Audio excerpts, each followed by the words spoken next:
I think it's called the New York Fashion Act and the Fashion Workers Act. Give me a sense of what the initiative is there.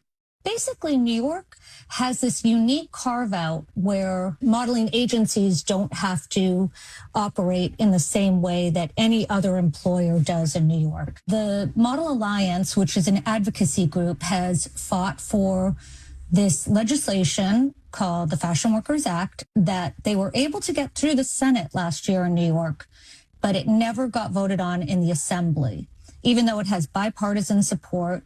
So they have re-updated the language to include AI protections because that's something that played out last year with the SAG-AFTRA strike and is becoming an increasing concern.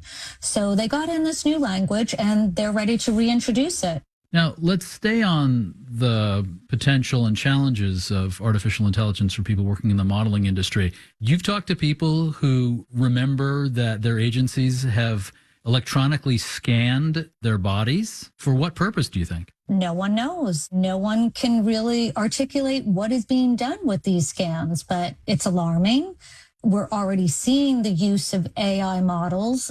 I think Gucci and Levi's have used campaigns that feature AI creations. It's not some science fiction possibility. It's happening. I think you wrote about that Levi's campaign. Am I right? They had a computer generated like avatars that look like models. And in some cases, they didn't hire a black model. They constructed one electronically. They touted it. They weren't even hiding behind, that they did this. They were touting this as like, this is a great step in sort of diversifying our modeling campaigns. And models that I talk to who are models of color who have been excluded from the industry for decades or treated less than were pretty aghast because, they're willing to work. So you have Levi's creating some model of color that doesn't exist to tout its own diversification efforts. Tatiana Siegel has done reporting extensively on this topic. She's executive editor of film and media at Variety.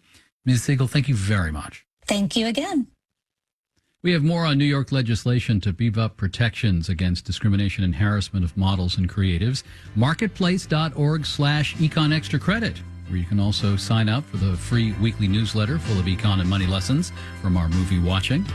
I'm David Brancaccio. This is the Marketplace Morning Report from APM, American Public Media.